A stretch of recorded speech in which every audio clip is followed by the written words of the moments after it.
সবাই? আশা করি সবাই অনেক ভালো আছেন। আমরা আল্লাহর রহমতে ভালো আছি। ভাজি হবে, ছিম আলু দিয়ে ভাজি করব, আর কলা দিয়ে রুই মাছ রান্না করা হবে। রুই মাছ না, কাতল মাছ, কাতল মাছ হয় না, কাতল মাছ মাছ রান্না করব কলা দিয়ে, আর হলে ছিম ভাজি করব। রান্নাটা শুরু করে দিই, কোটা বাছা করে দিয়ে রান্না শুরু করে দেবো। তাহলে রান্না আজকে এই দুটো তরকারি হবে, আজকে আর কিছু করব না। আমরা এসেছিলাম হঠাৎ, এমনি একটু ঘুরতে এসেছিলাম। এসে যে থেকে বেরিয়ে গেলাম যে রোজা চলে আসছে, আর আবার হওয়া হবে না। এই কারণে আবার থেকে যেতে বেড়াতে বলে 2টা দিন থেকে যাও, তাই যে ব্যারিয়ে টেরে যাচ্ছি, ব্যারিয়ে টেরে একবার চলে যাব। ভাজি হবে,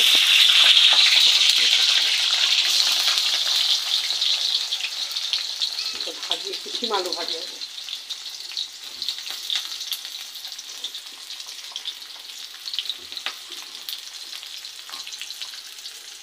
লম্বা করবে না?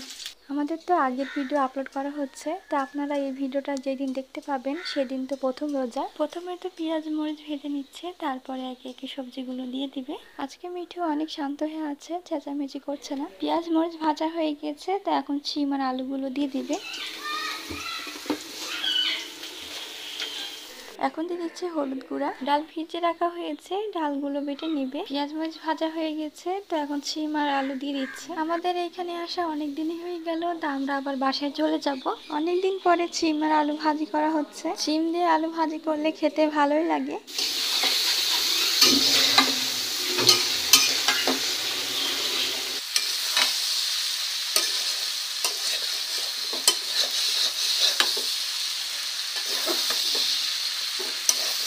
তো ফাইনালি ভাজি রান্না করা হয়ে গেল।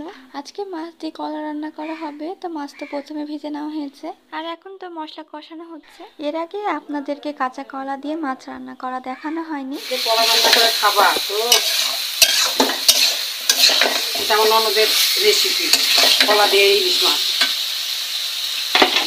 আজকে আমাদের দুপুরে খাওয়া দাওয়া শিম আর আলু দিয়ে ভাজি, আর আছে কলা দিয়ে মাছ। আজকের ভিডিওটা এখানে শেষ করছি। সবাই ভালো থাকবেন, সুস্থ থাকবেন, আমাদের সাথে থাকবেন। আল্লাহ হাফেজ।